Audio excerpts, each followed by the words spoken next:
أعوذ بالله من الشيطان الرجيم. بسم الله الرحمن الرحيم. وبه نستعين وهو خير الوعين. وصلى الله على سيدنا محمد وآله الطاهرين.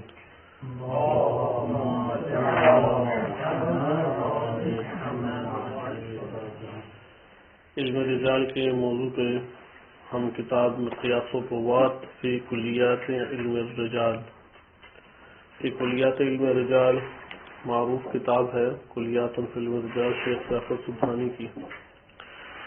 تقریباً اسی نہج کے اوپر اور مباحث کو مد نظر رکھتے ہوئے آیت اللہ سیفی مازندرانی حفظہ اللہ تعالی نے اس کتاب کو تحریر کیا. البتہ اس میں انہوں نے جو مطالب ذکر کیے ہیں وہ تحقیقی مطالب ہیں. ہم اس کتاب کو انشاءاللہ تعالی بتوفیق الہی شروع کریں گے اور اس میں رجالی مباحث کو دیکھیں گے. آغاز میں تعریف و علم الرجال و موضوعہ و مسائلہ، تین چیزوں کا تذکرہ کیا گیا ہے. اس کو آج دیکھیں. آج ہمارا پہلا درس اس سے مربوط ہوگا اور کوشش کریں گے اس مرحلے سے تیزی سے گزریں، کیونکہ ہمارے پاس جو ذکر کیا جاتا ہے اس کے مطابق ایک ہے رؤوس الثمانیہ. رؤوس الثمانیہ مقدمہ ہمیشہ ہر علم میں لکھا جاتا ہے. مقدمہ کتاب سے باہر ہوتا ہے، کتاب کا حصہ شمار نہیں ہوتا. کسی بھی علم کو پڑھنے سے پہلے طالب علم کے اندر تشویق و ترغیب دلانے کے لیے بعض ایسی معلومات ذکر کی جاتی ہیں جس سے اس علم کا کامل تعارف سامنے آ جاتا ہے. اس کو کہتے ہیں مقدمہ. وہ جو امور ہیں جو علم کو شروع کرنے سے پہلے ذکر کیے جاتے ہیں وہ کیا کہلاتے ہیں؟ مقدمہ. اس سے پورے علم کا تعارف طالب علم کے سامنے آ جاتا ہے یا پڑھنے والے کے سامنے آ جاتا ہے، اور پھر وہ اس کے سہارے علم کو رغبت کے ساتھ، شوق کے ساتھ حاصل کرتا ہے. ہمارے علماء قدیم زمانے سے اہل منطق کے اتباع میں 8 ایسے امور کے قائل ہیں. 8 ایسے امور کے قائل ہیں کہ جو اسے ثمانیہ کہلاتے ہیں اور مقدمے میں درج کیے جاتے ہیں. آہستہ آہستہ 3-4 چیزیں آ کے غائب ہو گئیں. ایک ہے تعریف، دوسرا ہے ہمارے پاس موضوع، اور تیسرا ہمارے پاس اس میں آ جاتا ہے کہ غرض و غایت.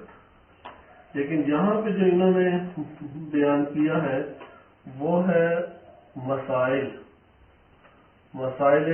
علم رجال. دوستوں، مسائل علم رجال. تعریف سے وہی ڈیفینیشن کی جاتی ہے جس سے اور کوشش کی جاتی ہے کہ تعریف جامع معنی ہو، اس علم کے تمام افراد کو شامل ہو جائے اور غیر کو نکال دے. موضوع ہے یعنی وہ محور اساسی بحث جس کے گرد اس علم کی تمام مباحث گھوم رہی ہیں. موضوع کی انشاءاللہ تعالیٰ ابھی ہم تعریف دیکھتے ہیں. تیسرا ہے مسائل علم رجال. مسائل مسئلہ کی جمع ہے. مسائل مسئلہ کی جمع ہے. اس سے مراد ہے قضایا. آپ جو قضایا بناتے ہیں علم رجال میں موضوع اور محمول کے، وہ کس طریقے سے قضایا بناتے ہیں. آج کل ہوئی بات مسائل علم رجال یعنی قضایا علم رجال. قضایا ہر علم، کیونکہ قضایا ہی کی مدد سے موضوع سامنے آتا ہے ہمارے.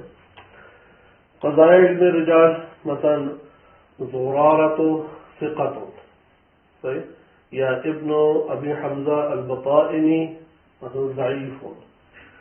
اس طرح سے ہمارے پاس مختلف قضایا بنتے ہیں. مسائل کو تشریح دینے کا معیار کیا ہے؟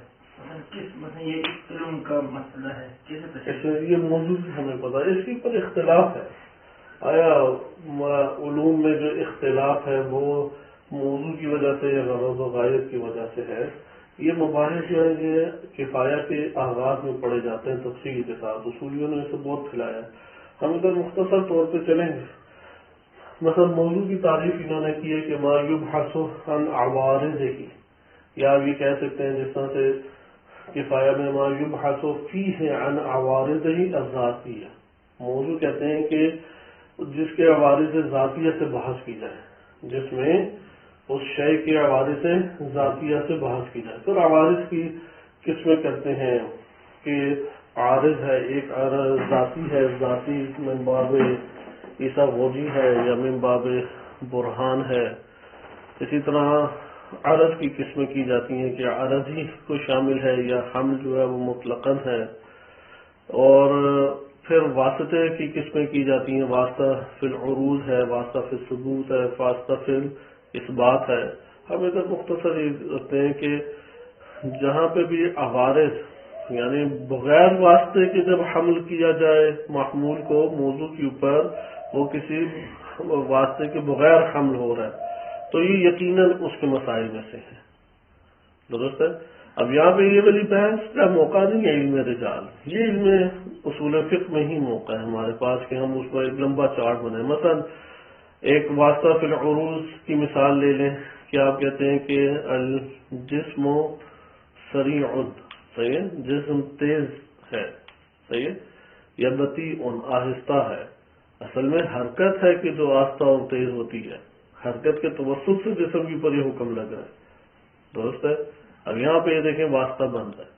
یہ اسی طرح آپ کہتے ہیں الماء حار، پانی گرم ہے، لیکن پانی خود سے گرم ہے یا بے واسطۃ النار گرم ہے؟ بے واسطۃ النار گرم ہے. جہاں پہ بھی آپ بدون احتیاط واسطے کی احتیاط نہیں ہے اور حمل محمول کو کرتے ہیں، وہ تو موضوع میں ہمارے داخل ہے. موضوع کی بحث انشاءاللہ ابھی ہم ترک کرتے ہیں، اس کے اوپر داخل ہوا جا سکتا ہے، ایک دو دن لگا لیں ہم، لیکن اس کا کوئی خاص نتیجہ نہیں ہے. اس کی وجہ کیا ہے؟ کیونکہ تعریف تو ابھی ہم پڑھیں گے انشاءاللہ، دو تین تعریفیں آپ کے سامنے بیان کروں گا. موضوع کتنے اساس کے اوپر علوم تقسیم ہوتے ہیں، جدا ہوتے ہیں، یا غرض و غایت کی اساس کے اوپر اختلاف ہے. کیونکہ بالآخر اس کا یہ دو علوم ایک دوسرے سے اسی طرح تعلق رکھتے ہیں جیسے صرف اور نحو باہمی طور پہ تعلق رکھتے ہیں کہ دونوں کلمے سے بحث کرتے ہیں، لیکن ایک میں بناوٹ کے اعتبار سے ہے اور اشتقاق کے اعتبار سے، اور ایک میں مورب اور مبنی ہونے کے اعتبار سے. اسی طریقے سے علم الدرایہ اور علم الرجال آپس میں ایک جڑے ہوئے علم ہیں. دونوں میں آپ کو بلاخر فرق کرنا پڑے گا. جب دو علم ہیں دونوں کا گہرا تعلق ہے ایک دوسرے سے. اب راوی سے بحث علم حدیث میں نہیں آتی، علم حدیث میں بھی آتی ہے اور علم رجال میں بھی آتی ہے. تو ابھی یہ فرق آ رہا ہے آپ کے سامنے انشاءاللہ، کتاب کے اندر ہی آ رہا ہے، اس لیے ابھی اس کو ہم آگے لے جاتے ہیں. لیکن یہاں پہ آپ نے احساس کیا کہ علم رجال اور علم درایا کو مجھے جدا کرنا چاہیے. درست ہے. علم رجال اور علم درایا کو مجھے جدا کرنا چاہیے. تو یہ جدائی آیا موضوع کی اساس پر ہے یا غرض و غایت کی اساس پر؟ جیسے صاحب کفایہ غرض و غایت کے قائل ہیں، وہ قائل ہیں کہ مقاصد اور اہداف جو ہیں وہ علوم کے جدا ہوتے ہیں، اس وجہ سے علوم ایک دوسرے سے جدا ہیں. پھر یہ خود سوال اٹھاتے ہیں کہ موضوع پہ آپ تو بعد میں بات کریں کہ ایک موضوع ہونا ضروری ہے یا نہیں، پہلے اس مسئلے کو تو حل کریں.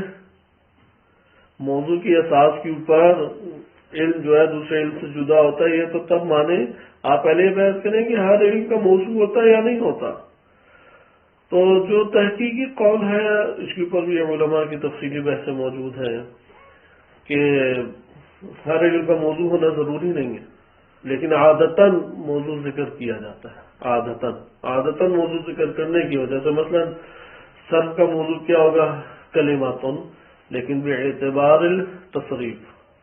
نحو کا موضوع کیا ہوگا؟ کلمہ و کلام باعتبار المعرب والمبنی. یا منطق کا موضوع کیا ہوگا؟ تصور و تصدیق، نظر ہی کہہ لیں بالکل صحیح. یا اسی طریقے سے علم فقہ کا موضوع کیا ہوگا؟ افعال مکلف. علم رجال کا موضوع کیا ہے؟ یہ ابھی ہم پڑھیں گے آج کے درس میں. درست ہے. آج کے درس میں انہوں نے جو آغاز میں مقدمے میں ذکر کیا ہے وہ صرف تین چیزیں ذکر کی ہیں. ایک ہے تعریف، دوسرا ہے موضوع، اور تیسرا ہے ہمارے پاس مسائل. مسائل قضایہ کو کہتے ہیں.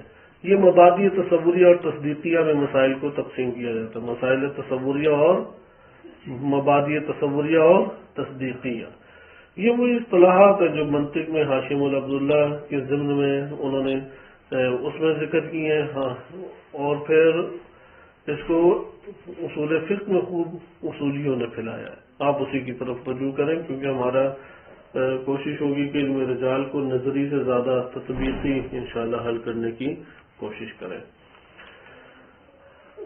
اچھا، اس کے بعد اس میں ہم ایک اور چھوٹا سا اضافہ کریں گے جو کتاب سے ممکن ہٹ کے ہو، اور وہ ہے تاریخ علم رجال.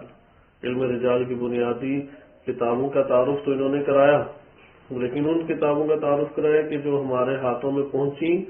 ہاں، ان کا اعتبار ہے اعتبار نہیں ہے وہ ایک الگ بحث ہے، لیکن ائمہ اطہار علیہ السلام کے دور میں آیا کوئی کتاب تھی یا نہیں تھی، اس کو ہم تیزی سے انشاءاللہ دیکھتے ہیں. سب سے پہلے آ جائیں تعریف کے اوپر.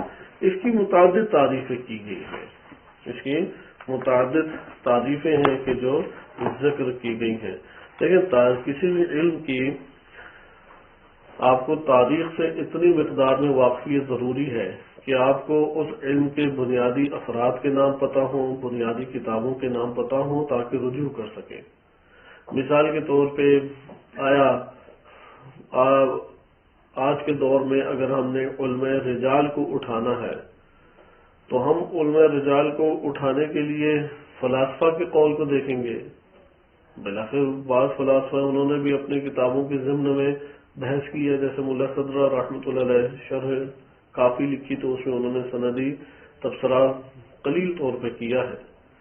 یا اسی طریقے سے آج کے دور میں مراجع نظام ہے بزرگ، کیا ہم علم رجال کے عنوان سے سب سے پہلے ان کی طرف رجوع کریں گے یا نہیں؟ علم رجال کے عنوان سے بعض شخصیات معروف ہیں، جیسے عبداللہ مامکانی صاحب ہیں، بہت بڑی شخصیت. تنقیح المقال کتاب انہوں نے لکھی، بڑی کتابوں میں شمار ہوتی ہے اور اساسی ترین کتابیں ہیں کہ اس کا مقدمہ الگ سے چھپ بھی چکا ہے مقباس الہدایہ کے نام سے، کہ یہاں پہ 2 جلدی ہمارے پاس پڑا ہوا ہے، اور اس کے اندر وہ علم درایا سے مربوط ہے.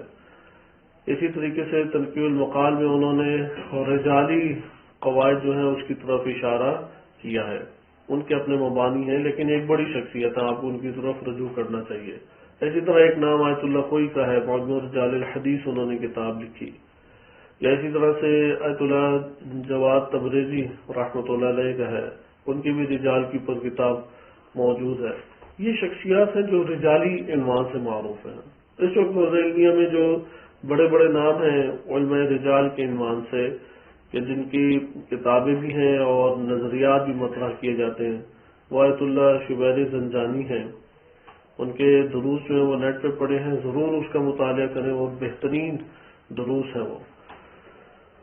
اسی طریقے سے یہ جو کتاب ہم پڑھ رہے ہیں آیت اللہ سیفی مازندرانی علم رجال میں اچھی شخصیت شمار کی جاتی ہیں. اسی طرح آیت اللہ مددی ہیں کہ قریبی ہمارے ادھر ان کے چند گلیاں چھوڑ کے ہے ان کا مؤسسہ، اور علم رجال میں ان کے کئی نیٹ کے اوپر موجود ہیں دروس، ضرور ان کا مطالعہ کریں. مطرح شخصیات میں سے آیت اللہ مددی، احمد سید احمد مددی، اور بہترین نظریات ہیں. یعنی وہ فقہ اور علوم عقلیہ اور نقلیہ کے اوپر اچھا عبور رکھتے ہیں، لیکن علم رجال میں ان کی شہرت زیادہ ہے.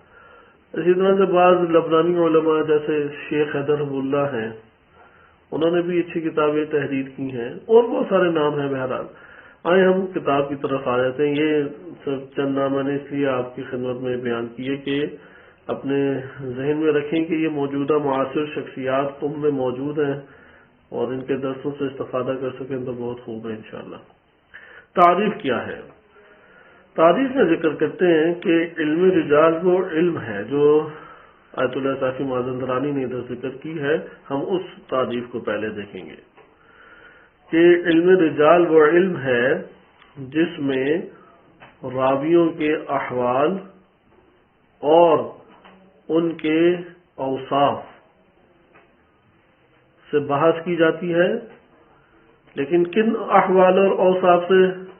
کہ جن کا حدیث کے اندر دخل موجود ہے، حدیث کے معتبر ہونے یا معتبر نہ ہونے میں دخل ہے، حدیث کے معتبر ہونے یا معتبر نہ ہونے میں دخل ہے. ان احوال اور اوصاف کو پہلی چیز اس میں کیا ہو گئی؟ راویوں کے احوال اور اوصاف. لیکن راویوں کے احوال اور اوصاف تو علم تاریخ میں بھی آ جاتے ہیں، علم ترجمہ میں بھی آ جاتے ہیں. تراجم جو ہیں تو کون سے احوال اور اوصاف؟ وہ احوال اور اوصاف کے حدیث کے اندر ان کا اعتبار حدیث میں دخل موجود ہے، یعنی یہ حدیث لی جائے یا حدیث نہ لی جائے، اوصاف کے ذریعے سے ہمیں اس کا علم ہو۔ اچھا، پھر خود ہی آگے وضاحت کرتے ہیں، من حیث کونہم عدولا او غیر عدول، کہ وہ عادل ہیں یا نہیں، ثقہ ہیں یا نہیں، ممدوح ہیں یا نہیں، مذموم ہے یا محمل ہے، امامیہ اثنا عشری میں سے ہیں یا غیر امامیہ ہیں۔ صحیح ہے، یہ ہمارے پاس اس کی اب وضاحت آ گئی۔ یہ جو نکات ہیں اسے ضرور نوٹ کریں، عدول ہے یا نہیں، نمبر 2 ثقہ ہے یا نہیں، نمبر 3 کیونکہ اسی سے یہ قرائن ذکر کریں گے، اسی سے قرائن کو لے کے بعد میں آتے ہیں۔ نمبر 3 ممدوح ہے یا غیر ممدوح ہے، ممدوح ہے یا غیر ممدوح۔ نمبر 4 مذموم ہے۔ نمبر 5 محمل ہے، یعنی ان کا تذکرہ ہی نہیں ہے، نہ مدح ذکر ہوئی ہے نہ مذمت ذکر ہوئی ہے، محمل ہے۔ امامیہ ہے یا غیر امامیہ ہے، 6 ہمارے پاس نکات ہو جائے، امامیہ یا غیر امامیہ۔ اچھا، کس اعتبار سے؟ اس طرح سے کہ ان راویوں کے طبقات کا بھی علم ہو، ان راویوں کے طبقات کا بھی علم ہو، ان کی تصانیف اور اصول کا بھی علم ہو، ان کی تصانیف اور اصول کا بھی علم ہو، اور ان کے مشترکہ اسماء کے درمیان تمیز کر کے شخصیت کی تشخیص کا بھی علم ہونا چاہیے۔ اسماء بعض ہوتے ہیں مشترک، جیسا کہ ابو بصیر الاسدی، اب یہ کون سے ہیں کہ لیث بن بختری ہیں یا دوسرے ہیں، مرادی ہیں، مختلف احتمالات ہیں۔ صحیح ہے، اب ابو بصیر آ جاتا ہے۔ اسی طرح سے ایک راوی آ جاتا ہے محمد بن احمد فقط، اب کتنی محمد بن احمد ہیں؟ اب آپ کس طرح سے ان کی تشخیص کریں گے؟ آپ کہیں گے اگر اسماء مشترک ہیں تو وہ تمیز کی جائے گی ان کی تشخیص دیتے ہوئے۔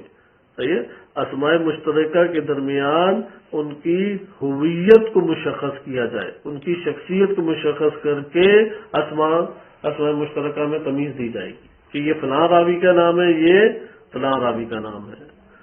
اور ان کی روایات کے دیگر طرق کیا ہیں، یعنی یہ جو راویوں نے روایت نقل کی ہے، آیا اس کی کئی اور اسانید ہیں یا نہیں، ان راویوں کی کوئی اور اسانید ہیں یا نہیں۔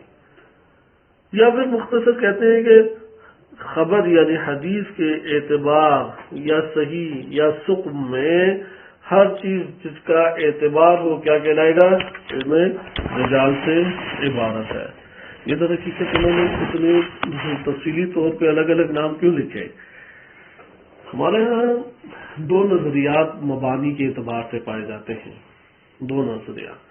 علم رجال جو ہے وہ نظری بھی اہمیت رکھتا ہے، لیکن تطبیقی اس سے زیادہ اہمیت تر ہے، اس کی زیادہ اہمیت ہے، اس لیے نظری کی طرف زیادہ جو عملی تطبیقی ہے اس کی طرف ہم زیادہ راغب ہونے کی کوشش کریں گے۔ 2 مبانی کیا ہیں ہمارے پاس؟ آپ کو انشاءاللہ تعالی ہر درس میں ایک کام دوں گا، وہ حتمن کر کے آئے۔ اگر وہ نہیں کر کے آتے تو ہم علم رجال پڑھنے کو کوئی خاص نتیجہ نہیں ہے۔ صحیح ہے، اسے ذہن نشین رکھیں، علم رجال کو ساتھ ساتھ چلائیں، تطبیقی چلائیں، اور اس کے اوپر قلم چلائیں، لکھیں، زیادہ سے زیادہ لکھیں۔ کتابیں بہت لکھی جا چکی ہیں، مباحث کو سمجھانے کی ضرورت ہے، اور اس کے بعد پھر مطالعات کے اوپر آپ کے موقوف ہے۔ دوستوں، مطالعات کریں اور عملی تطبیق کریں، انشاءاللہ تعالی اس علم کے آپ کے سامنے مختلف پہلو ہاتھ آ جائیں گے۔ انہوں نے یہاں پہ دیکھیں ہم ذکر کیا کیا ہے، اصل ساری بحث کر رہی ہے احوال روات کے اوپر۔ احوال روات راوی کی جمع ہے، یا اوصاف بھی کہہ سکتے ہیں، درست۔ اب یہ احوال کس اعتبار سے ہیں؟ اس کا اصل ضابطہ یہی ہے، احوال کا ضابطہ کیا ہے کہ خبر کے صحیح یا سقم میں، یعنی ضعف میں، صحیح ہے، صحیح یا سقم میں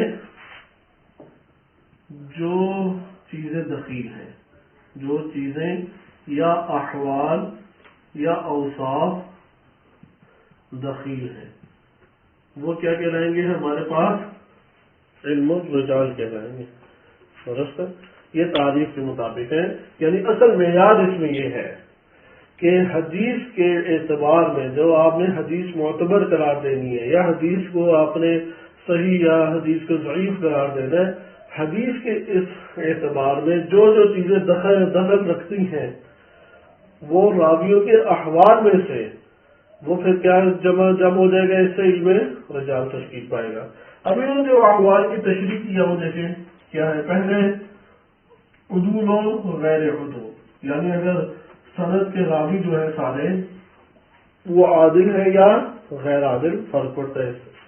دوسرا انہوں نے ذکر کیا ہے کہ ثقہ ہے یا ثقہ ہو غیر ثقہ، اس سے فرق پڑ جائے گا. آپ کے پاس ایک خبر ہے، حدیث ہے، اور اس کے چند راوی ہیں، ان میں اگر سارے ثقہ ہیں تو حکم الگ ہے اس حدیث کا، حدیث کے قبول کرنے میں اس کا دخل ہے. غیر ثقہ کوئی آ جاتا ہے تو اس کا حدیث کے قبول کرنے میں اثر موجود ہے. اسی طریقے سے انہوں نے ذکر کیا ممدوح اور غیر ممدوح، کیونکہ بعض کا ایسا ہوتا ہے کہ راوی ہے اس کی مدح کی گئی ہے، وثاقت نہیں ثابت، عدالت بھی نہیں ثابت، درست ہے، اس کی کیا کی گئی ہے، مدح کی گئی ہے. آیا اس مدح سے صادر ہونے کا ہم ایک لے سکتے ہیں نتیجہ یا نہیں لے سکتے کہ امام معصوم سے روایت صادر ہے یا نہیں؟ واضح بات.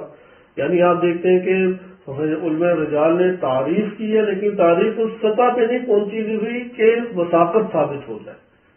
اگر تعریف اس سطح پہ پہنچی ہوئی ہے کہ وثاقت ثابت ہو جائے پھر ممدوح نہیں بلکہ کیا کہلائے گا، ثقہ کہلائے گا. واضح یہ بات. اس سے اب آپ کو وہ دقت بھی علم رجال کی سمجھ آئیں گی. یہ جو عبارتیں ہیں تو علم رجال نے لکھی ہیں کہ اگر وہ جو تعریف ذکر کر رہے ہیں وہ اس درجے کے اوپر پہنچتی ہے کہ وہ عدالت کو ظاہر کرے تو یہاں پہ ہم کہیں گے عادل ہے یہ. اگر وہ کلمات میں جو تعریف موجود ہے وہ اس درجے تک پہنچتی ہے کہ وہ وثاقت کو ثابت رکھیں گے ثقہ ہے. وإلا اگر دونوں درجے تک نہیں پہنچتی ہم یہ صرف ممدوح ہے. صحیح. اس سے پھر قرائن حاصل کی جاتے ہیں. اسی طریقے سے انہوں نے مضمون کا پھر تذکرہ کیا کہ ایک ہمارے پاس آ جاتے ہیں مذمت. اب مذمت کی بھی نوعیت ہے. ممکن ہے کہ ایک روایت میں راوی کی مذمت وارد ہوئی ہو، ممکن ہے کہ علماء رجال نے ایک شخص کی آ کے مذمت کیا ہے، مذمت اس درجے کی ہے کہ وہ ضعیف کہلائے، یا صرف ایک جگہ ہے اس کے اوپر اور وہ حدیث کے دائرے میں ممکن ہے قابل اعتماد ہو لیکن ہم انہیں کوئی پہنچا ہوا ولی اللہ نہیں کہہ سکتے. مذمت اتنی ہے کہ ہاں عام بندہ تھا اور فلاں بھی ایک عمل بد انجام دیتا تھا یا عقیدے کے اعتبار سے یہ صحیح نہیں تھا، فاسد العقیدہ شخص تھا. درست ہے. مذمت کو دیکھنا پڑے گا ہمیں. اسی طریقے سے ایک کلمہ ہے محمل اور مجہول، یہ دو کلمات استعمال ہوتے ہیں. بعض کا محمل اور مجہول میں جیسے شیخ عبداللہ مامکانی رحمۃ اللہ علیہ انہوں نے اشارہ بھی کیا ہے. مجہول اسے کہتے ہیں کہ جس کا نام تو کتب رجال میں آیا ہے لیکن حالات کوئی نہیں آئے، احوال اوپر والے جو آپ نے ذکر کیے وہ احوال نہیں آئے. درست ہے. محمد وہ ہوتا ہے جس کا نام بھی نہیں کتب رجال میں آیا. آپ انشاءاللہ کتابیں رجالی کتابیں دیکھیں گے، بعض ایسے راوی ہیں جن کی وثاقت ذکر ہے کسی سند میں نام ہی نہیں ہے اس کا، بہت قلیل ہیں ایسے. بعض ایسے راوی ہیں کہ جن کا تذکرہ جو ہے وہ حدیث کی سند میں ہے، کتب رجالیہ میں ہے ہی نہیں ہے سند. بعض ایسے ہیں کہ سند حدیث میں بھی تذکرہ ہے اور کتب رجالیہ میں بھی تذکرہ ہے لیکن کتب رجالیہ میں ان کے بارے میں کچھ بھی بیان نہیں ہوا، نہ ان کی وثاقت ہے، نہ عدالت ہے، نہ مذمت ہے، نہ مدح ہے. یہ کہلائے گا مجہول. مجہول الراوی یعنی جس کے احوال مجہول ہوں. مجہول الحال بھی کہتے ہیں مجہول الراوی یا مجہول الحال یعنی جس کے حال کیا ہو وہ ہو. آپ ایک فرق اس طور پہ رکھ سکتے ہیں، محمل یعنی کتب میں تذکرہ بھی نہیں، نام بھی نہیں آیا. مجہول کیا کہلائے گا؟ جس کا نام تو آیا لیکن احوال ذکر نہیں ہے. اچھا، یہ کس اعتبار سے ہم نے ان چیزوں کو دیکھنا ہے؟ اسی طرح ایک اور بھی ہمارے پاس ہے امامیہ غیر امامیہ، امامیہ غیر امامیہ، اس کا بھی ایک اثر پڑ جاتا ہے ہمارے پاس، انشاءاللہ اسے ہم آگے دیکھیں گے۔ اچھا، یہاں پہ اس کے ساتھ ساتھ آپ نے ایک اور چیز بھی دیکھنی ہے، وہ قرینہ بنتی ہے در حقیقت، اور اس سے ہمارے پاس تمیز حاصل ہوتی ہے اسماء مشترکہ میں۔ جیسے میں نے ابھی آپ کو مثال دی کہ ابو بصیر آ گئے، ابھی ابو بصیر میں تمہارے لیے مسئلہ نہیں، کیونکہ جتنے میں ابو بصیر ہیں سارے سکھائے اس نام میں نا۔ اب راوی ایک آ گیا ابو بصیر، قال ابو بصیر، تو کون سے ابو بصیر مراد ہے؟ تو ابو بصیر ہمارے پاس متعدد ہیں، ممکن ہے مرادی ہوں، ممکن ہے اسدی ہوں، ممکن ہے بختری ہوں، کون سے ہیں ہمیں علم نہیں ہے۔ احمد بن محمد فقط لکھا آ جاتا ہے، ممکن ہے احمد بن محمد بن عیسیٰ ہوں، ممکن ہے احمد بن محمد البرقی ہوں، ممکن ہے کوئی اور اس طرح سے راوی ہو۔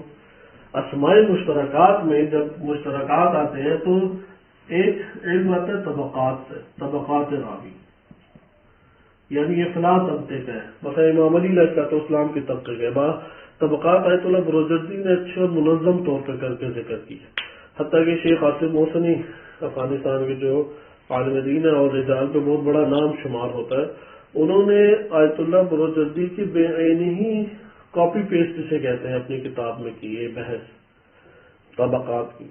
مثلا ابو بصیر جو ہے یہ بالفرض مرادی وہ ہے امام صادق علیہ السلام کے دور کے بالفرض، اور بختری ہیں بالفرض امام رضا علیہ السلام کے دور کے۔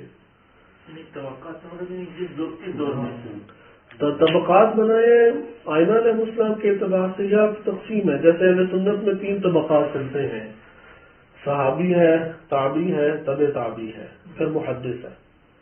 اس سے انہیں پتہ لگ جاتا ہے کہ یار یہ ہے ہی تبع تابعی، تو یہ تابعی کو چھوڑ کے کیسے صحابی سے نقل کر سکتا ہے؟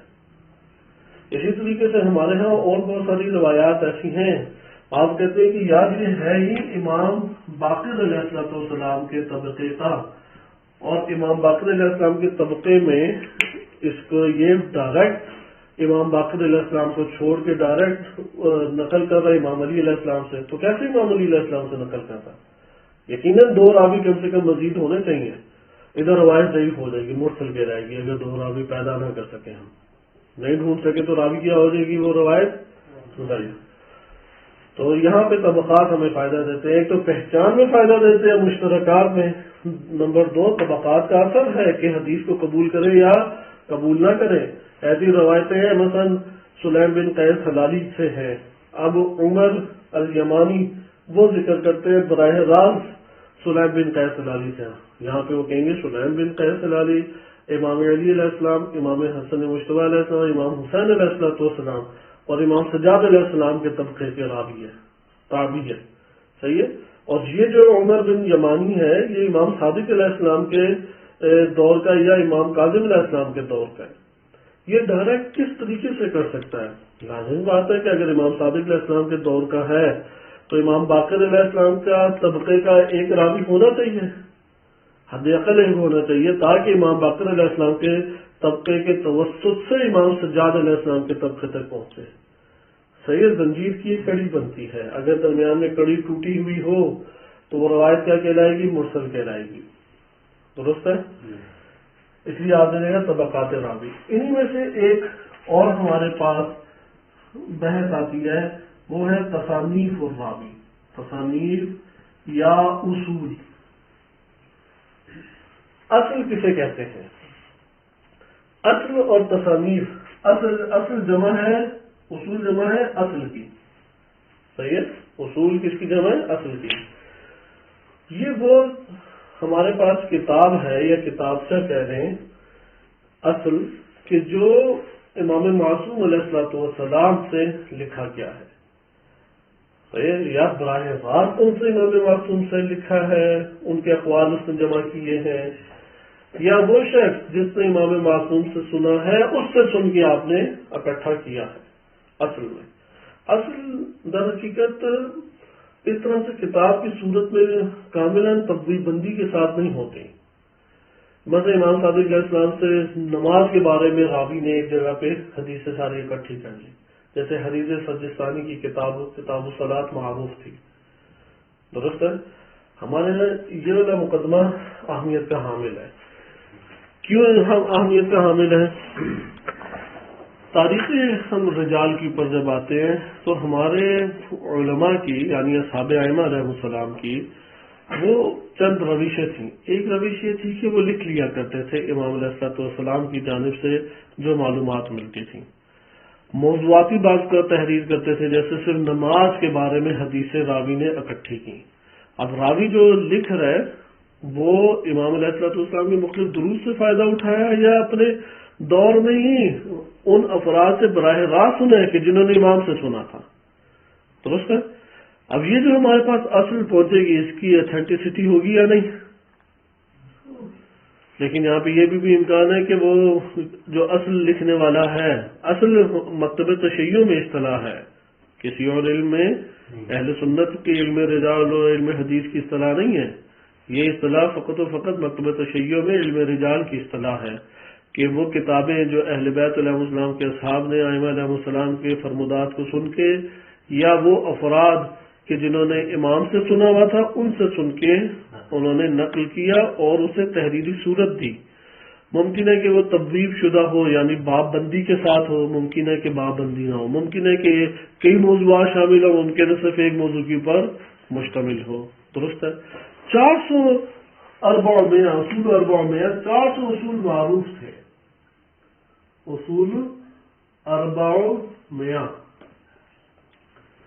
یہ ہمارے محدثین کے دور تک 400 اصول اس طرح کے یعنی 400 کتابیں حدیث کے موضوع کے اوپر معروف تھی ہمارے محدثین کے دور سے، درست ہے؟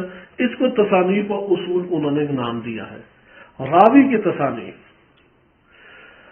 اب ادھر ایک سوال پیدا ہوتا ہے، توجہ کریں، آپ جب مندہ ریاض الفقی اٹھاتے ہیں، کلینی کی الکافی اٹھاتے ہیں تو اس میں آپ سند دیکھتے ہیں، صحیح؟ مثلا محمد بن یعقوب کلینی قال عن حدثنا مثلا علی بن ابراہیم عن ابراہیم بن ہاشم عن محمد بن ابی عمیر عن مثلا امام کاظم علیہ السلام، اس طریقے سے ایک سند لے کے آتے ہیں، یا ممکن ہے محمد بن ابی عمیر کے عن زرارہ وعن امام صادق علیہ السلام۔ یہاں پہ آیا اس طرح سے تھا کہ شیخ محمد بن یعقوب کلینی، اب ہم عزت علی بن ابراہیم لے آئے، آپ اس جگہ پہ اس طرح سے نقل کر لیں کہ ہشام بن سالم آ جاتے ہیں، زرارہ آ جاتے ہیں روایت کے اینڈ میں۔ آیا یہ جو سند ہے راویوں نے براہ راست ایک دوسرے سے سنا یا نہیں؟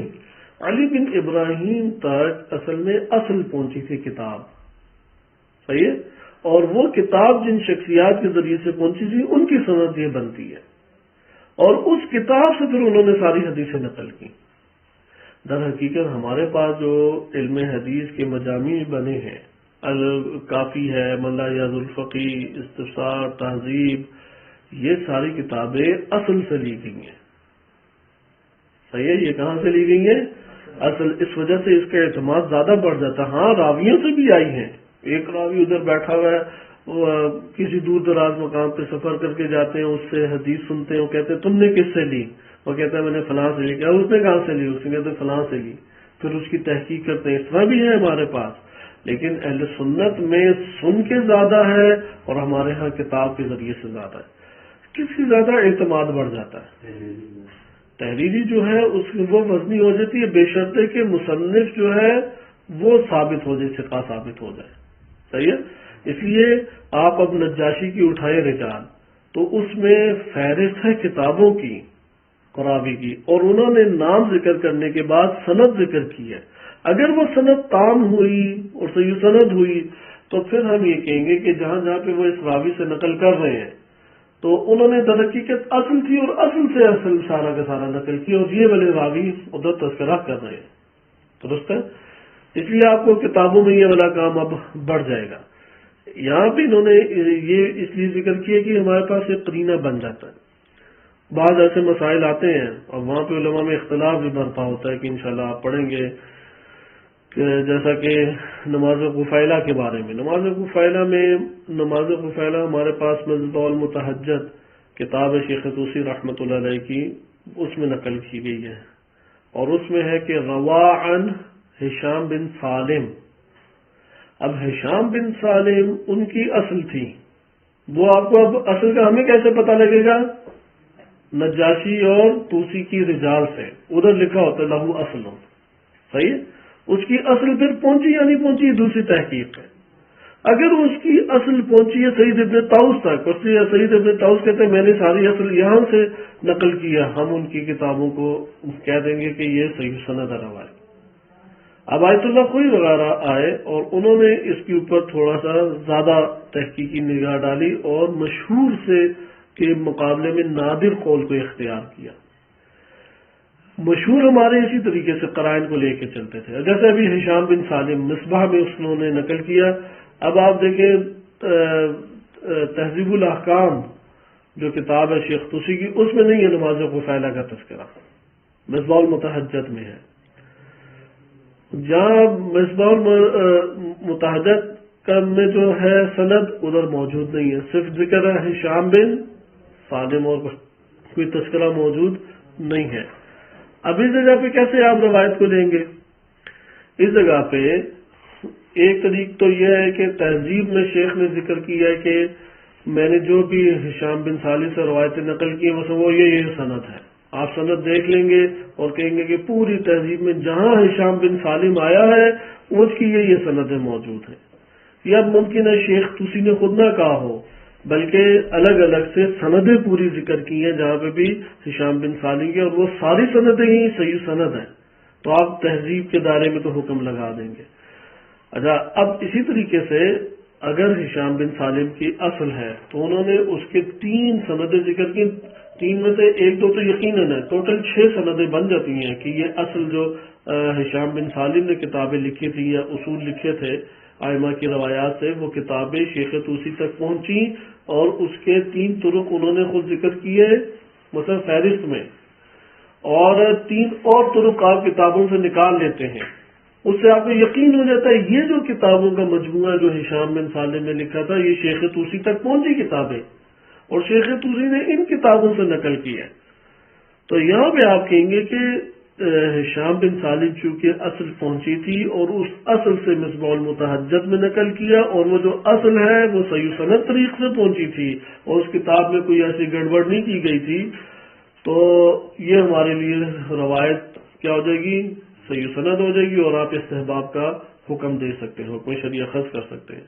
درست. لیکن آیت اللہ خوئی کا تبصرہ یہ تھا کہ وہ کہتے ہیں کہ شیخ طوسی رحمۃ اللہ علیہ نے اپنے طریق جو تہذیب الاحکام میں ذکر کیا صرف اس کے بارے میں گفتگو کی ہے کہ یہاں پہ جو ہے وہ ان سندوں سے بالفرض ہے، اور اس کے بارے میں کہتا ہوں. مصباح کی انہوں نے سند کے بارے میں یہ نہیں کہا. اب ادھر اختلاف آ جائے گا. پاس کہیں گے یہ فرق نہیں پڑتا. ایک محدث ہے، وہ چونکہ محتاط ہے، فقیہ ہے اور جانتا ہے ان سب امور کو. اب وہ جب دعاؤں کی کتاب لکھ رہا ہے تو دعاؤں کی کتاب میں اتنی سند نہیں لائی جاتی، تو وہ انہی کتابوں کے منبع سے لکھ رہا ہے جو اس کے پاس اصل موجود ہے، وہ کہیں اور سے تو نہیں لے کے آئے گا.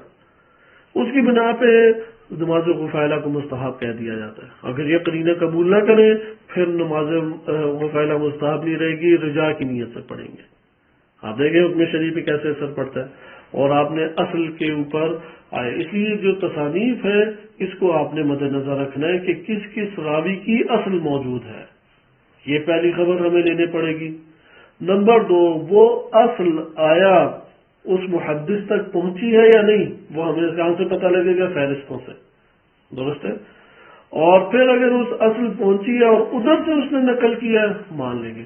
ہاں، اصل ممکن ہے کہ ایسے بندوں نے بھی لکھی ہو جو ہمارے لیے قابل قبول ہی نہ ہو، ان کی اصل ہمارے لیے پھر اہمیت نہیں رکھے گی. اصل پھر 2 طرح سے ہے. ایک ہے اصول مشہورہ، شہرت ان کی ہو گئی، جیسے بعض کتابیں ہیں نا شہرت ہو جاتی ہے، اور اس میں جو جن کی شہرت ہو جائے اس میں تبدیلی اور تحریف کے چانسز بڑھ جاتے ہیں یا کم ہوتے ہیں، کیونکہ وہ مقایسہ ہو جاتا ہے، فوراً پکڑا جاتا ہے. اس لیے اصول مشہورہ میں بعض کہتا ہے سندی تحقیق کی نہ کریں، یہ بہتر ہے. ہم ادھر اصول کو کہہ سکتے ہیں ایک ہے اصول مشہورہ اور ایک ہے غیر مشہورہ. غیر مشہورہ تو بلا شک و شبہ سند دیکھنی پڑے گی اس کی کتاب کی.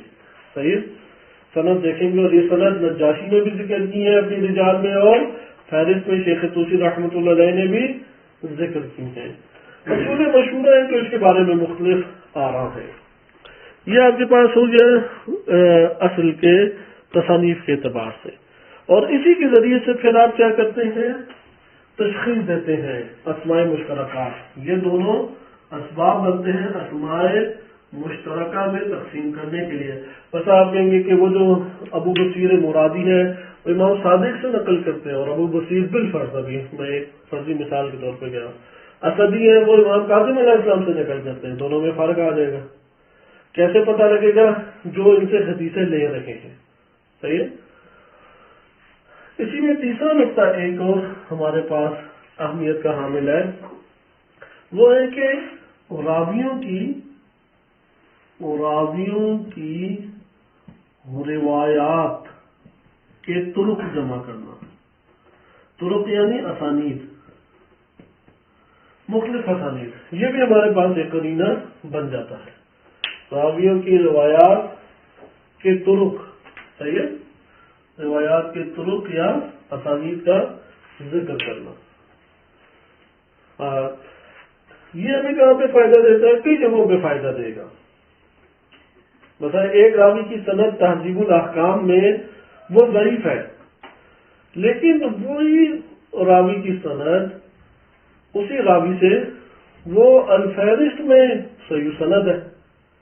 تو یہاں پہ آپ عوض کریں گے سند کو.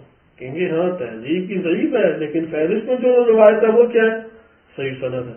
یا ایک اور طریقے سے آپ نے دیکھا ایک راوی کو غالی کہا گیا کیونکہ اس دور میں بڑا مسئلہ تھا. جیسے آج کے دور میں وہابی کہہ دیتے ہیں نا ہر ایک کو سوال اٹھائے تو کہتے ہیں وہابی ہو گیا. اس دور میں غالی کہہ دیا جاتا تھا. علی ولی اللہ پڑھ رہے ہیں غالی ہے جی. اذان میں علی ولی اللہ کہہ رہے تو غالی ہو گیا. اللہ غالی وہ ہوتا ہے کہ جو اہل بیت علیہ السلام کو نعوذ باللہ رب کہے دائرہ اسلام سے خارج ہے. وہ بقیہ تو غالی نہیں کہلائیں گے. صحیح ہے. یعنی فرقہ غالیہ نہیں کہلائے گا. ممکن ہے نظریات میں غلط کرے کوئی لیکن فرقہ غالیہ نہیں کہلائے گا. تو غالی سے اب کیا روایت لی جا سکتی ہے یا نہیں؟ نہیں بھائی روایت کس طرح یعنی عادل نہیں کہلائے گا وہ. درست. اب بعض کی پر تہمت لگ گئی. بعض ممکن ہے کہ ہوں بھی غالی لیکن درجہ دیکھا جائے گا کیا کس نوعیت کے غالی ہیں. اگر دار اسلام سے خارج بنتے ہیں پھر تو اصلاً ان سے حدیثیں نہیں لی جائیں گی. اب آپ نے نجاشی حکم لگانے میں تھوڑے سے سخت ہیں غلو کے اعتبار سے.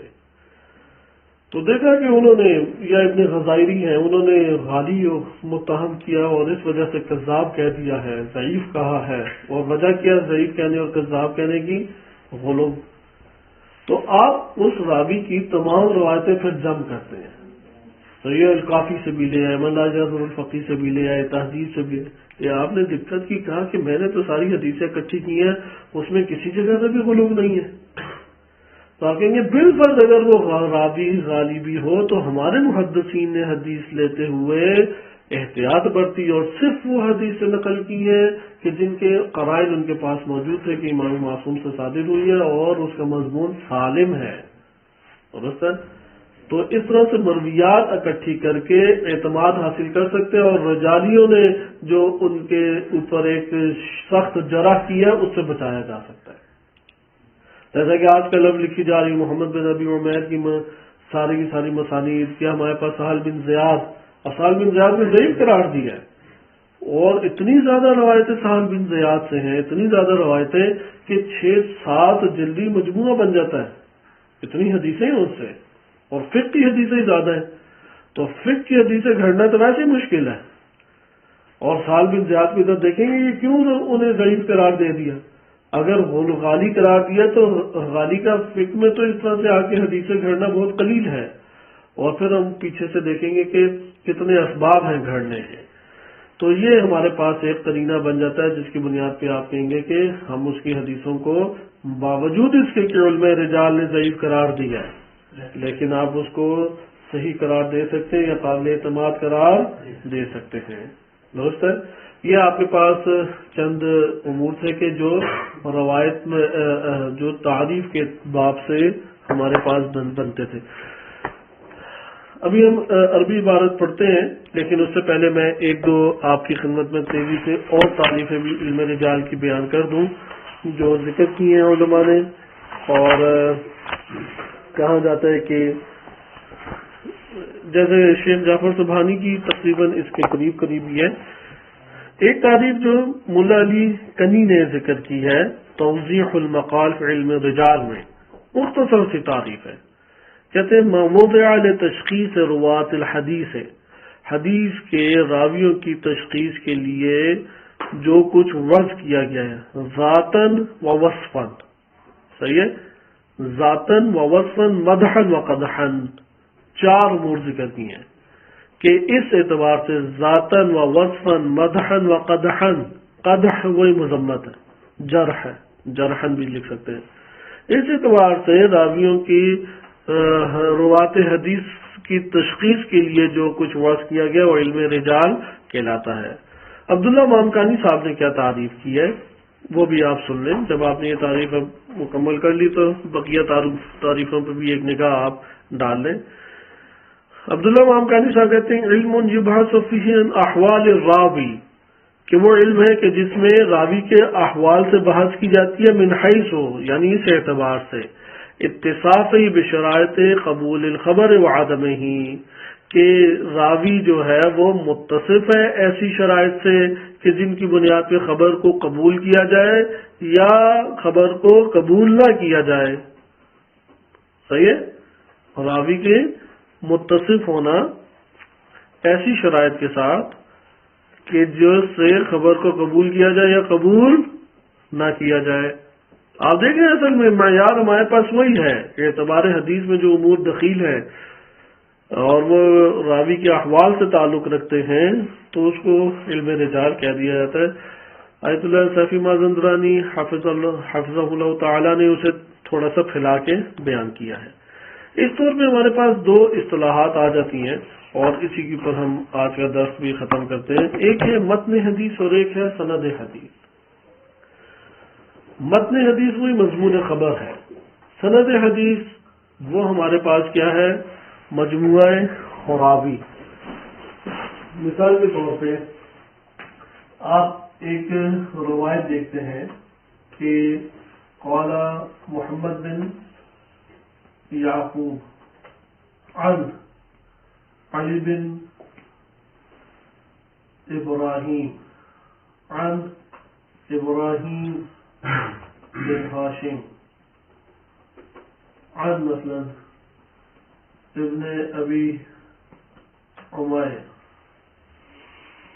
عن زرارہ عن الصادق علیہ السلام. اب یہاں پہ ایک مضمون خبر ہمارے پاس ہے. اس کو اگر آپ غور کریں تو اس جگہ پہ یہ والا حصہ جو عن ابن عمیر تک ہے یہ کہلاتا ہے سند حدیث. سند حدیث. اور یہ کہلائے گا مضمون خبر یا متن حدیث. یہ زرارہ حصہ ہے. ہاں زرارہ معذرت زرارہ کو شامل کرنا ہے. زرارہ ہمارے اس میں شامل ہے. کیا کہلائے گا یہ؟ سند حدیث اور متن حدیث. علم رجال میں بنیادی بحث اور علم حدیث میں بنیادی بحث میں فرق کہاں پہ آتا ہے؟ جب علم حدیث کہتے ہیں نا راویوں سے بحث کرتا ہے تو وہ مجموعہ ہے، پورے مجموعہ سند حدیث سے بحث ہے کلی طور پہ. درست ہے؟ کلی طور پہ بحث ہے. لیکن جب علم رجال ہے تو وہ ایک ایک راوی کو لے گا، ایک ایک راوی سے. یہ اگر ایک ایک راوی سے لے تو یہ بحث کس کی بن جاتی ہے؟ علم رجال کی. اگر ایک ایک راوی سے، اور اگر ایک ایک الگ سے نہیں مجموعے سند سے بحث کریں تو یہ کس کی بحث بن جاتی ہے؟ علم الدرایا کسی علم الدرایا میں یہ اس طرح سے ضابطہ آئے گا کہ اگر سند حدیث میں کوئی غیر ثقہ راوی آ جائے وہ حدیث ضعیف کہلائے گی. لیکن علم رجال میں اس طرح آپ کریں گے کہ علی بن ابراہیم سید اول من نشر حدیث الکوفیین سید مثلا فی اہلکم یا فی قم میں پہلی شخصیت ہے جس نے اہل کوفہ کی حدیثوں کو نشر کیا. تو آپ کہیں گے اب یہ جو مد ہے یہ عدالت کو ثابت ان کی کرتی ہے وثاقت کو یعنی کہاں سے بحث کریں گے. اچھا یہاں پہ رجال کے اعتبار سے دو مبانی جو ہیں اس کو ہم مطالعہ کریں کیونکہ یہ کتاب کے اندر ہمارے پاس تکرارات آئیں گی نہیں یہ چیزیں. یہ اضافی معلومات ہیں جو آپ کے ذہن میں ہونی چاہیے. علم رجال کے اعتبار سے ہمارے پاس ابتدا میں اخباریوں کے فتنے کے بعد کہ جو علم فقہ میں اخباریوں کے ایک اٹھی تھی لہر اس میں یہ مسئلہ پیدا ہوا. ابھی آپ کو علم رجال کا پتہ لگ گیا اور علم درایا سے فرق بھی پتہ لگ گیا. دونوں سند حدیث سے بحث کرتے ہیں لیکن مجموعے سند سے بحث علم درایا میں اور ایک ایک راوی سے بحث کس میں علم رجال میں. یہاں پہ آئے اور انہوں نے اخباریوں نے علم رجال کا انکار کر دیا. یہ تو تہمتیں لگانا ہے افراد کے پر مومنین کے پر شک کرنا ہے. حدیثیں جو ہیں وہ صحیح سند تھیں آپ انہی کو مخدوش اور اب ضعیف کرنے کے در پہ آگے ہیں. یہ تو متاخرین نے بعض اصطلاحات گھڑی جیسے امین اصغر آبادی جو رئیس ہیں اخباریت کے بڑی اور مشہور شخصیت ہیں اور ان کی کتابیں ضرور مطالعہ کریں. فوائد سے خالی بھی نہیں ہیں اگرچہ تنقیدی بھی ان کی بہت ساری چیزیں ہیں. وہ کہتے ہیں کہ دو اشخاص ہیں جنہوں نے اسلام کو برباد کیا. ایک مسلمہ کذاب آیا تھا اور دوسرا جنہوں نے آ کے علم حدیث کی 4 اصطلاحات گھڑی صحیح ضعیف موثق مقبول مسئلے. کہتے ہیں یہ ہے کہ جنہوں نے اسلام کو آگے برباد کر دیا. اس طرح کے ان کے بڑے سخت حملے ہیں علماء پہ. پھر علماء نے بھی ان کو نہیں چھوڑا اور خوب ان کی تنقیدیں کی. بعض نے کافر قرار دیا بعض نے مرتد قرار دیا. بڑی سخت دور ہے. یہ ہے 9ویں صدی ہجری سے 300 سال آپ اگر پڑھیں شیخ انصاری تک. شیخ انصاری کے دور میں پھر غلبہ آ گیا ابھی تک غلبہ چل رہا ہے. اب یہ پہلا ہمارے پاس مبنا کیا آ جائے گا مخالفین علم رجال اور ان کے اعتراضات. پھر انہوں نے علمی اعتراضات بھی کیے. کہتے ہیں علم تو کلی ہوتا ہے. یہ کیا جزیات سے بحث کریں محمد بن یعقوب اور علی بن ابراہیم اور ابراہیم بن ہاشم جزیات سے تو علم بحث نہیں کرتا. یا اس طرح سے آ کے انہوں نے اعتراض کیے کہ کسی کے عیوب کو کھنگالنا اس کی تو قرآن اور آیات شریف مذمت کی. آپ کہاں سے جواز لے آئے؟ فلاں جو ہے وہ غالی تھا اور یا فلاں کذاب تھا وہ تو جھوٹ بولا کرتا تھا. کس نے جواز آپ کو پیش کر دیا کہ آپ یہ عمل انجام دیں؟ تو اس طرح سے بھی ہم انشاءاللہ تعالیٰ اس بحث میں داخل ہو رہے ہیں. اگلے مرحلے کی بحث ہماری ان لوگوں کے 3-4 شبہات کے جوابات ہیں. لیکن پھر موافقین جو علم رجال کے حامی ہیں یہ ہمارے یہاں 2 مبانی میں تقسیم ہوتے ہیں. ایک ہے خصوص الثقہ اور ایک ہے موثوق بہ. اس کو آپ نے بہت توجہ سے لینا ہے. خصوص الثقہ سے مراد ہے کہ یہ غیر مقبول تھا یعنی شاذ اور نادر نظریہ. خصوص الثقہ یہ تھا راوی جتنے بھی ہیں ان سب کی آپ تحقیق کریں اس کے اندر یعنی سند میں غیر ثقہ راوی نہیں ہونا چاہیے. نمبر 2 سند میں راویوں کا اتصال برقرار رہے یعنی مرسل نہ ہو. یعنی ممکن ہے کہ ابن ابی عمیر ڈائریکٹ امام صادق علیہ السلام سے نقل کے آپ کہیں گے ابن ابی عمیر سے امام کاظم علیہ السلام کے صحابی ہیں. وہ کس طرح سے ڈائریکٹ امام صادق علیہ السلام سے جبکہ ان کا زمانہ ہی نہیں پایا وہ کیسے نقل کر سکتے ہیں؟ تو ہم یہاں پہ پھر مرسل کہلائے گی. یا ابن ابی عمیر آگے سے کہتے ہیں امن ذکر کہ میں نے کسی سے ذکر کیا اس بندے کا نام ہی نہیں لیا. اس نے امام صادق علیہ السلام سے نقل کی. اسے معتبر مانے یا نہ مانے. خصوصی ثقہ کا مطلب یہ ہے ایک ایک راوی دیکھا جائے، اگر کسی جگہ پہ راوی غیر ثقہ ثابت ہو گیا تو پھر وہ راوی کیا کہلائے گا؟ اور وہ سند ضعیف کہلائے گی اور حدیث نہیں لے سکتے، متن حدیث نہیں لے سکتے۔ لیکن اگر یا مرسل کہلائی، عمن ذکرہ لکھ دیا، یا اس طبقے کا ہے ہی نہیں امام معصوم سے وہ روایت لے سکے، صحیح ہے، تب یہ ارسال کی وجہ سے ضعیف روایت کہلائے گی۔ غیر ثقہ کن وجوہات کی بنیاد پہ ہو سکتا ہے؟ اس کے حالات ہی نہیں وارد ہوئے، تو ہے کہ شخصیات زیادہ ہیں جن کے حالات وارد ہوئے مجہول ہیں، یا اس میں ضعیف قرار دیا علماء رجال نے، درست ہے۔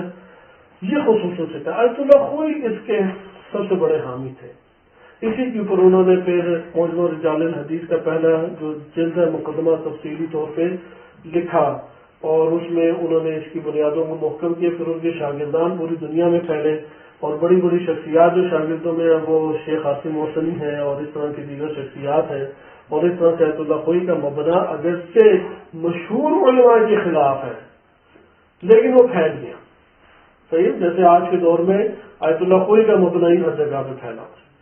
اس کے مقابلے میں موثوق بہی یہ کہتے تھے کہ آپ صدور کا علم ہونا چاہیے نا کہ یہ حدیث صادر ہوئی ہے امام سے یا نہیں۔ صدور کا علم کے لیے ایک تو یہ بات ٹھیک ہے کہ آپ اس طریقے سے آئیں، لیکن آپ کے پاس قرائن ہیں، قرائن معتبرہ۔ اگر قرائن معتبرہ حاصل ہو جاتے ہیں اور آپ کو یہ اعتماد اور اطمینان حاصل ہو جاتا ہے کہ یہ مضمون خبر امام معصوم سے ثابت ہے ان قرائن کی بنیاد کے اوپر، تو وہ حدیث صحیح کہلائے گی۔ اب ان قرائن میں سے یہ ایک قرینہ ہے، اس کے علاوہ بقیہ بھی ہیں، یعنی اس کو تو وہ انکار نہیں کرتے ہیں، لیکن یہ ان کے قرائن میں سے ایک طریق ہو جائے گا، بقیہ طریق بھی موجود ہے۔ مثال کے طور پہ حدیث کا اصل میں ہونا اور اصل کا محدث تک صحیح طریق سے پہنچنا۔ اب محدث جیسے ابھی یہ ہشام بن سالم کی بات کی میں نے کہ نماز خفیلہ کے حوالے سے، ہشام بن سالم کی اصل صحیح سند طریق سے پہنچی شیخ طوسی تک۔ اب ہشام بن سالم کی اگر انہوں نے سند کا ذکر نہیں کیا تو شیخ طوسی نے خوابوں میں تو نہیں لے کے آ گئے نا وہ حدیث، یقیناً کہیں پہ پڑھی ہے انہوں نے حدیث، اور ہشام بن سالم کی کتابیں ان کے ہاتھوں میں موجود تھی تو پھر انہوں نے کتابوں سے لی۔ اب یہ ایک قرینہ بن جائے گا، اصل موجود ہے، نمبر 2 وہ محدث تک پہنچی دیا، وہ طریق سے ذکر کر رہے ہیں میرا یہ طریقہ ہے اس کتاب تک، کتاب میں نے سارے قابل اعتماد لوگوں کے ہاتھوں سے مجھ تک پہنچی ہے۔ اس وقت پرنٹنگ مشینیں نہیں ہوتی تھیں تو نسخہ برداری کیا کرتے تھے اور اس کے لیے بھی اجازت ہوتی تھی، تو اس میں تحریف کرنا آسان ہوا کرتا تھا، یا ناسخ کی غلطیاں زیادہ ہوتی تھی، لکھتے ہوئے زیادہ غلطیاں ہو جاتی ہیں، اس لیے ادھر انہیں ذکر کرنا پڑتا تھا کہ میں نے یہ جس نسخے سے لیا ہے وہ قابل اعتماد ہاتھوں سے آیا ہے۔ اگر وہ قابل اعتماد ہاتھوں سے نہ آیا ہو تو ثابت اتنا ہوگا کہ ہاں کتاب لکھی تھی ہم تک پہنچی نہیں، واضح بات۔ تو اس طرح سے موثوق بہی قرائن ہے، قرائن معتمدہ، ان قرائن کے اوپر اخباریوں نے خوب کام کیا، اس لیے سب سے بہترین اس حوالے سے یہ ہے وسائل الشیعہ کا خاتمہ۔ اس میں جو قواعد انہوں نے ذکر کیے ہیں فوائد کے نام سے، اس میں سب وہ قرائن جمع کر دی، اور آج کے دور میں بھی علماء سب سے زیادہ اسی سے استفادہ کرتے ہیں۔ ہم بحث کریں گے یہ قرینہ معتبر ہے یا نہیں، لیکن اگر آپ کی تحقیق کے مطابق وہ قرینہ معتبر ہو گیا، آپ اس قرینے کی مدد سے پھر حدیث جمع کر سکتے ہیں۔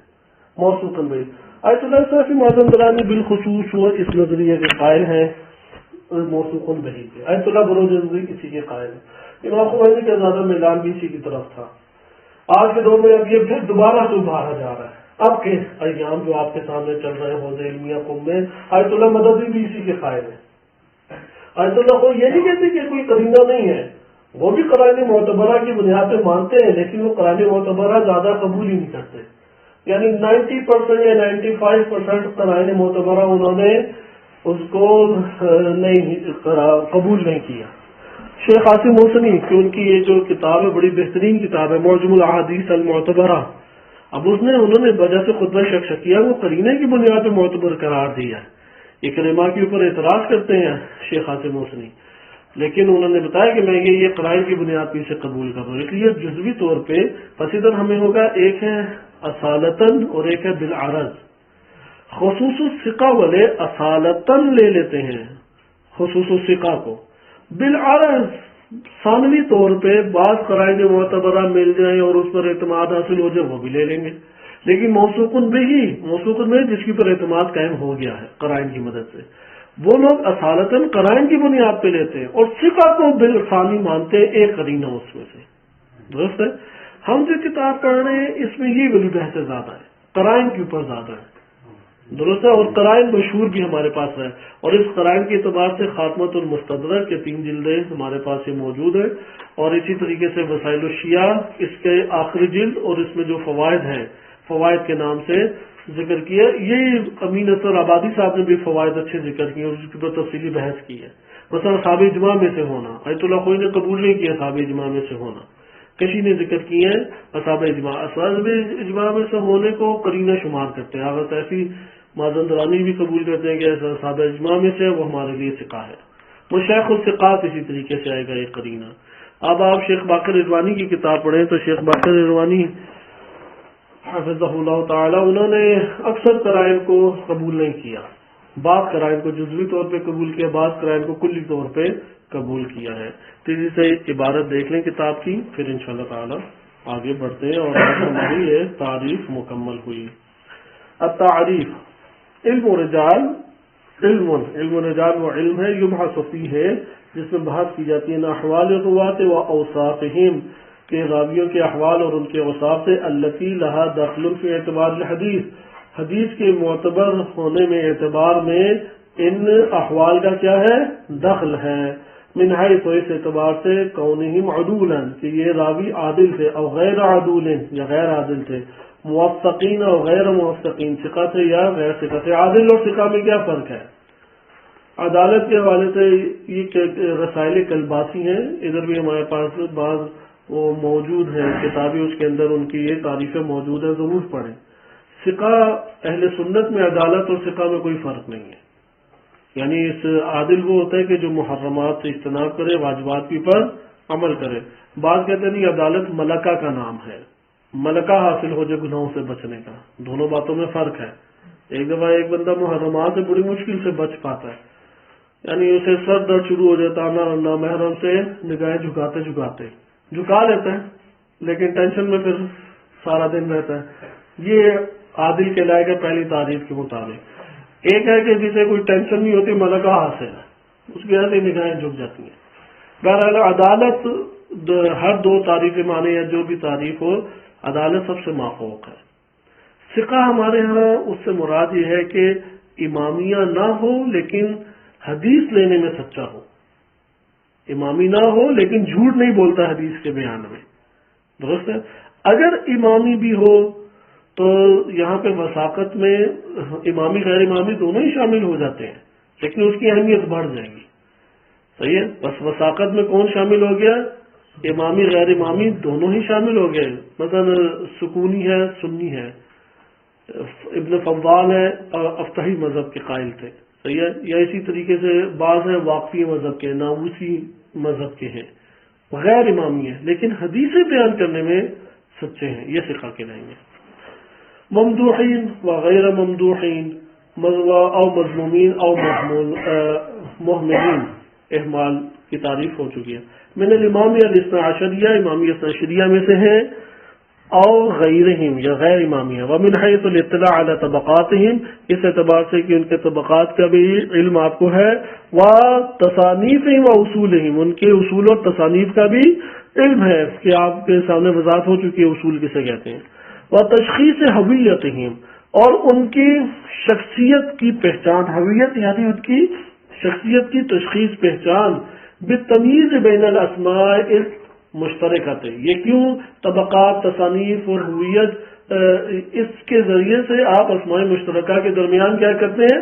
تمیز دے لیتے ہیں، یعنی طبقات آپ کو سب سے زیادہ جہاں فائدہ دیتے ہیں وہ اسماء مشترکہ ہیں، دیگر جگہوں پہ بھی فائدہ دیتے ہیں، ارسال کا پتہ لگ جاتا ہے کہ مرسل روایت ہے یا نہیں، بس طبقات کا ہمیں کہاں فائدہ ہوتا ہے؟ دو جگہوں پہ بالخصوص ہوتا ہے، یہ دو جگہیں نوٹ کر لیں۔ پہلی جگہ کا ہے جہاں پہ ہمیں طبقہ فائدہ دیتا ہے، مرسل ہے یا نہیں اس کا پتہ لگ جاتا ہے۔ نمبر 2 کیا پتہ لگتا ہے؟ اسماء مشترکہ میں بندے کی تشخیص ہو جاتی ہے راوی کی۔ وسائر ما له دخل فی اعتبار الخبر وصحته وسقمه، اور اس طرح ہر وہ چیز جس کا خبر کو کے اعتبار میں کہ وہ صحیح ہے یا ضعیف ہے اس اعتبار سے داخل ہے، وہ کیا کہلائے گا؟ علم الرجال کے دائرے میں داخل ہو جائے گا۔ علم رجال کا موضوع کیا ہے؟ علم رجال کا موضوع انہوں نے لکھا روات الحدیث ہے۔ روات الحدیث موضوع علم رجال ہوا اور روات الحدیث ہے، لیکن کیسے روات الحدیث؟ اس کو انشاءاللہ تعالی اگلے درس میں پڑھیں گے۔ صلی اللہ علیہ سیدنا محمد وآلہ طاہرین۔